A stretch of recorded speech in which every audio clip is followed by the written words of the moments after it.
संघनी धुंध पै रही है। पूरा उत्तर भारत संघनी धुंध विच लिपटिया होया नजर आ रहा है। धुंध के कारण विजिबिलिटी बेहद घट गई है। वाहनों की रफ्तार ते भी ब्रेक लगी है। रेल ते हवाई आवाजाही भी प्रभावित हो रही है। अगले 5 दिन संघनी धुंध पैण की संभावना है। तापमान दे विच भी गिरावट दर्ज की गई है। संघनी धुंध पै रही है। उत्तरी भारत दे विच पंजाब की गल करिए तो वक्खो वक्खरे जिलियां दे विच वक्खो वक्खरे इलाकिਆਂ 'ਚ संघनी धुंध पै रही है। ते जे गल करिए तो 9-10 बजे तक पूरी धुंध छाई हुई नजर आती है, जिसके कारण आवाजाही ते भी असर पै रहा है। रेल आवाजाही ते हवाई आवाजाही ते भी असर पै रहा है। तापमान दे विच भी गिरावट दर्ज की गई है। हर पासे संघनी धुंध नजर आ रही है। वाहनों की रफ्तार ते किते ना किते ब्रेक लगी है। संभल के चलाउण की जरूरत होंदी है। तस्वीरां असीं दिखा रहे हैं कि किस तरीके दे नाल उत्तरी भारत दे विच पंजाब दे विच धुंध ही धुंध नजर आ रही है।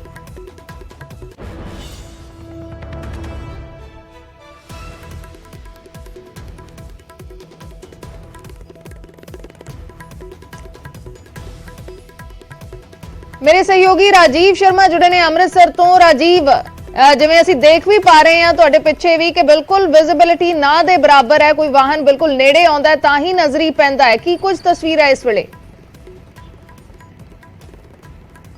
जी बिल्कुल अर्शदीप, मैं एक ऐसी तस्वीर दिखाऊंगा धुंध की जिस तो हर कोई बड़े आसानी के नाल अंदाजा लगा सकता कि विजिबिलिटी कितनी घट है। तो इस वेले मैं अमृतसर दे विच उस थां ते मौजूद है जदों असीं कोई भी सैलानी कोई भी श्रद्धालु जदों अमृतसर दे विच दाखिल हुंदा तां इह रस्ता अमृतसर वाले पासियों हुण बाहर दिल्ली वाले पासे नूं जा रहा है। तां गोल्डन गेट हर किसी ने देखा होएगा। तां इत्थों जदों असीं हुण कैमरा गोल्डन गेट वाले पासे नूं लिजावांगे तां तुसीं देख सकोगे कि इस थां तो गोल्डन गेट बिल्कुल भी दिखाई नहीं दे रहा। तो इस तो यह अंदाजा तुसीं लगा सकते हो कि विजिबिलिटी इस वेले कितनी घट है। तो इतों हौली हौली जो असीं अगे नूं वधांगे तो फिर हो सकता कि थोड़ा थोड़ा धुंधला गोल्डन गेट नज़र आवे। तो इस तरीके के हालात पूरे उत्तर भारत दे विच भी ने। और जिस तरह कल भी असीं तस्वीरां साझियां कीतियां कि जो नैशनल हाईवे 54 चाहे वो तरन तारण वाला पासा होवे तो पूरे हर पासे धुंध जिहड़ी संघनी छाई हुई नज़र आ रही है। तो तुसीं हुण भी देख सकते हो कि बहुत धुंधला गोल्डन गेट तुहानूं दिखाई दे रहा होएगा। तो हुण गोल्डन गेट तो दे बिल्कुल जदों असीं नेड़े पहुंचांगे तो गेट दे परले पासे की तस्वीर जिहड़ी है वो भी काफ़ी असीं कह सकते कि इस वेले हैरान करने वाली है कि इन्नी ज़्यादा धुंध सवेरे सवेरे ही, क्योंकि सवेरे लोगों ने अपने अपने कामां कारां ते जाना हुंदा है। तो इस करके इस वेले ट्रैफिक सड़कों ते ज़्यादा हुंदी है। पर जरूरत यही हुंदी क्योंकि बच्चों ने जिन्हों ने स्कूल जाना स्कूल वैनस तुहानूं सड़कों ते इस वेले नज़र आउणगियां।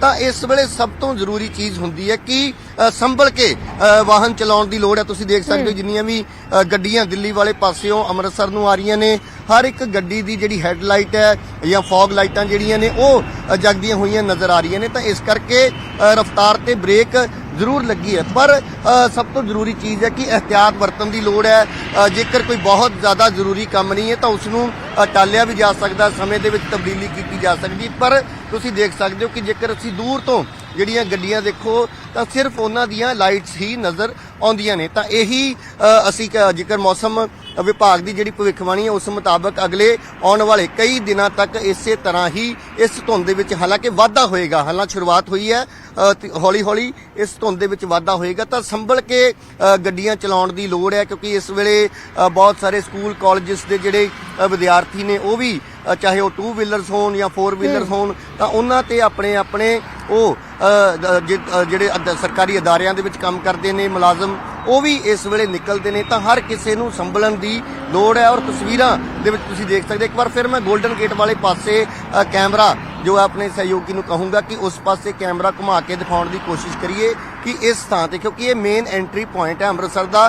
तो जिहड़े लोग अमृतसर आउण दा प्रोग्राम बना रहे होणगे या फिर जिहड़े इत्थे अमृतसर इस वेले मौजूद ने या उन्होंने बाहर निकलना है तो उन्होंने के लिए तस्वीर देखनी बहुत जरूरी है कि इस वेले नैशनल हाईवे वाले पासे धुंध दे की हालात ने। सामने तुसीं देखो कि जिथे ये पोल लगे हुए ने लाइटां, जेकर जूम इन करके दिखाइए तो बहुत धुंधलियां ये लाइटां भी तुहानूं नज़र आउणगियां। और बिल्कुल सामने जो एक ब्रिज है नैशनल हाईवे का वो तो इस वेले बिल्कुल भी दिखाई नहीं दे रहा। तो इस करके बहुत जरूरी हो जाता कि जदों इस तरीके की मौसम दे विच तब्दीली आवे तो बहुत कुछ दिमाग दे विच रख के ही घर तो निकलना चाहिए। ठंड भी बहुत ज़्यादा है, तापमान दे विच भी गिरावट है और धुंध करके कई ਜਿਹੜੀਆਂ ਦਿੱਕਤਾਂ ਨੇ ਉਹ ਲੋਕਾਂ ਨੂੰ ਇਸ ਵੇਲੇ ਪੇਸ਼ ਆ ਰਹੀਆਂ ਨੇ। ਔਰ ਸਾਡਾ ਵੀ ਇਸ ਵੇਲੇ ਇਹ ਤਸਵੀਰ ਦਿਖਾਉਣ ਦਾ ਇਹੀ ਮਕਸਦ ਹੈ ਕਿ ਲੋਕ ਜੇਕਰ ਆਪਣੇ ਘਰਾਂ ਤੋਂ ਨਿਕਲ ਰਹੇ ਨੇ, ਜੇਕਰ ਕੋਈ ਬਹੁਤ ਜ਼ਰੂਰੀ ਕੰਮ ਹੈ ਤਾਂ ਬੜੇ ਅਸੀਂ एहतियात ਵਰਤਣ ਦੀ ਲੋੜ ਹੈ। ਬਹੁਤ ਧਿਆਨ ਦੇ ਨਾਲ ਘਰ ਤੋਂ ਨਿਕਲ ਕੇ ਸੜਕਾਂ ਤੇ ਜੇਕਰ ਉਹ ਜਾ ਰਹੇ ਨੇ ਤਾਂ ਬਹੁਤ ਕੁਝ ਜ਼ਿਹਨ ਦੇ ਵਿੱਚ ਰੱਖਣਾ ਉਹਨਾਂ ਨੂੰ ਪਏਗਾ ਕਿ ਕਿਉਂਕਿ ਵਿਜ਼ਿਬਿਲਟੀ ਘੱਟ ਹੋਣ ਕਰਕੇ ਹਰ ਕਿਸੇ ਨੂੰ ਜਲਦੀ ਹੁੰਦੀ ਇਸ ਵੇਲੇ। ਤਾਂ ਇਸ ਤੇ ਇੱਕ ਇਹ ਵੀ ਜ਼ਰੂਰੀ ਚੀਜ਼ ਹੈ ਕਿ ਜੇਕਰ ਤੁਸੀਂ ਕਿਤੇ ਜਾਣਾ ਵੀ ਹੈ ਤਾਂ ਇਹ ਮੰਨ ਕੇ ਘਰ ਦੇ ਵਿੱਚੋਂ ਨਿਕਲੋ। ਕੁਝ ਸਮਾਂ ਜਿਹੜਾ ਪਹਿਲਾਂ ਜੇਕਰ ਅਮੂਮਨ ਲੋਕ ਜੇਕਰ ਕਿਸੇ ਨੇ 1 ਘੰਟੇ ਦਾ ਸਫ਼ਰ ਤੈਅ ਕਰਨਾ ਤਾਂ ਉਸ ਨੂੰ ਮੰਨ ਕੇ ਚੱਲਣਾ ਚਾਹੀਦਾ ਕਿ ਉਸ ਨੂੰ ਉਸ ਥਾਂ ਤੇ ਪਹੁੰਚਣ ਦੇ ਲਈ 1.5 ਤੋਂ 2 ਘੰਟੇ ਲੱਗ ਸਕਦੇ ਨੇ। ਤਾਂ ਇਹ ਹਾਲਾਤ ਨੇ ਅੰਮ੍ਰਿਤਸਰ ਦੇ ਵਿੱਚ। ਬਿਲਕੁਲ ਸਾਵਧਾਨੀਆਂ ਵਰਤਣ ਦੀ ਜ਼ਰੂਰਤ ਹੈ, ਖਾਸ ਕਰਕੇ ਜੋ ਤਸਵੀਰ ਅਸੀਂ ਦੇਖ ਪਾ ਰਹੇ ਹਾਂ ਕਿ ਵਿਜ਼ਿਬਿਲਿਟੀ ਹੈ ਜਿਹੜੀ ਉਹ ਬਿਲਕੁਲ ਨਾ ਦੇ ਬਰਾਬਰ ਹੈ। ਤੁਹਾਡੇ ਪਿੱਛੇ ਅਸੀਂ ਕੁਝ ਨਹੀਂ ਦੇਖ ਪਾ ਰਹੇ, ਸਿਰਫ ਜੋ ਤੁਹਾਡੇ ਨੇੜਿਓਂ ਜਿਹੜੇ ਵਾਹਨ ਲੰਘ ਰਹੇ ਨੇ ਉਹੀ ਦੇਖ ਪਾ ਰਹੇ ਹਾਂ ਤੇ ਅਜਿਹੇ ਦੇ ਵਿੱਚ ਬਹੁਤ ਸਾਵਧਾਨੀ ਵਰਤਣ ਦੀ ਜ਼ਰੂਰਤ ਹੈ। ਮੇਰੇ ਸਹਿਯੋਗੀ ਬਠਿੰਡਾ ਤੋਂ ਸੂਰਜ ਭਾਨ ਵੀ ਜੁੜ ਗਏ ਨੇ। ਸੂਰਜ, ਕੀ ਕੁਝ ਤਸਵੀਰ ਹੈ ਬਠਿੰਡਾ ਦੇ ਵਿੱਚ ਇਸ ਵੇਲੇ? ਬਠਿੰਡਾ ਵਿੱਚ ਤਸਵੀਰ ਕੱਲ ਨਾਲੋਂ ਵੀ ਧੁੰਦਲੀ ਨਜ਼ਰ ਆ ਰਹੀ ਹੈ। ਜੇ ਗੱਲ ਹਾਈਵੇ ਦੇ ਸੜਕ ਦੀ ਕੀਤੀ ਜਾਵੇ, ਤੁਸੀਂ ਵੇਖ ਸਕਦੇ ਹੋ ਤਸਵੀਰਾਂ ਦੇ ਵਿੱਚ ਕਿ ਕਿਸ ਤਰ੍ਹਾਂ ਜਿਹੜੀਆਂ ਗੱਡੀਆਂ ਨੇ ਉਹ ਬੜੀ ਹੀ ਧੀਮੀ ਗਤੀ ਦੇ ਨਾਲ ਰੇਂਗਦੀਆਂ ਹੋਈਆਂ ਸੜਕ ਤੇ ਨਜ਼ਰ ਆ ਰਹੀਆਂ ਨੇ। ਕੱਲ ਦੇ ਮੁਕਾਬਲੇ ਧੁੰਦ ਹੈ ਜਿਹੜੀ ਅੱਜ ਹੋਰ ਵੱਧ ਗਈ ਹੈ ਕਿਉਂਕਿ ਠੰਡ ਹੈ ਜਿਹੜੀ ਉਹ ਵੀ ਦਿਨੋਂ ਦਿਨ ਵੱਧਦੀ ਆ ਰਹੀ ਹੈ। ਕਿਉਂਕਿ ਅੱਜ ਦੇ ਦਿਨਾਂ ਦੀ ਗੱਲ ਕੀਤੀ ਜਾਵੇ ਤਾਂ ਧੁੰਦ ਕਾਫੀ ਜ਼ਿਆਦਾ ਨਜ਼ਰ ਆ ਰਹੀ ਹੈ, ਜਿਸ ਕਰਕੇ ਸੜਕਾਂ ਦੇ ਵਿੱਚ ਹਾਦਸੇ ਵੱਧ ਗਏ ਨੇ। ਜੇ ਕੱਲ ਦੀ ਗੱਲ ਕੀਤੀ ਜਾਵੇ, ਕੱਲ ਦੇ ਵਿੱਚ ਬਠਿੰਡਾ ਜ਼ਿਲ੍ਹੇ ਦੇ ਵਿੱਚ ਵੀ 3 ਜਗ੍ਹਾ ਤੇ ਇਸ ਤਰ੍ਹਾਂ ਦੇ ਹਾਦਸੇ ਹੋਏ ਜਿਨ੍ਹਾਂ ਦੇ ਵਿੱਚ ਕਾਫੀ ਜ਼ਿਆਦਾ ਨੁਕਸਾਨ ਹੈ ਜਿਹੜਾ ਉਹ ਲੋਕਾਂ ਦਾ ਹੋਇਆ। ਹਾਲਾਂਕਿ ਜਾਨੀ ਨੁਕਸਾਨ ਤੋਂ ਕੱਲ ਬਚਾ ਰਿਹਾ, ਮਾਲੀ ਨੁਕਸਾਨ ਕਾਫੀ ਜ਼ਿਆਦਾ ਹੋਇਆ।